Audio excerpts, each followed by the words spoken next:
Bussy Anand பாண்டிச்சேரியில் இருக்கக்கூடிய Bussy தொகுதியில் காங்கிரஸ் வேட்பாளராக போட்டியிட்டு வெற்றி பெற்றவர். புதுச்சேரி தேர்தல் சமயத்தில் அவர் விஜய் ரசிகர்களை கூட்டாக சேர்த்து பல சமூக சேவைகளை செஞ்சிருக்காரு. இதன் அடிப்படையில அவருக்கு வெற்றி கிடைத்திருக்கிறது. மேலும் இதனை முன்வைத்துதான் நடிகர் விஜயின் தந்தை எஸ். சந்திரசேகரை சந்தித்து பேசியிருக்காரு. இதனை தொடர்ந்துதான் நடிகர் விஜய் உடன் சந்திப்பதற்கு எஸ். சந்திரசேகர் ஏற்பாடும் செய்தாரு.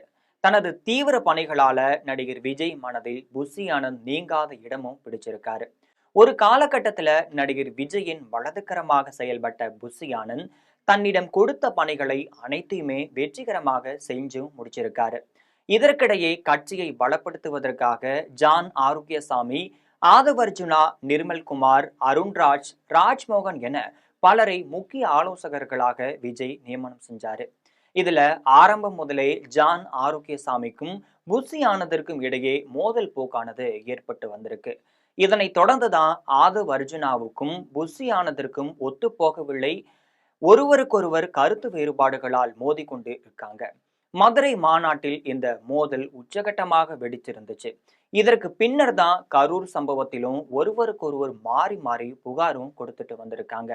இதற்கிடையே தற்பொழுது ஜான் ஆரோக்கியசாமி சிறந்த முறையில் செயல்படுவதாக நடிகர் விஜய் நம்ப தொடங்கி இருக்காரு.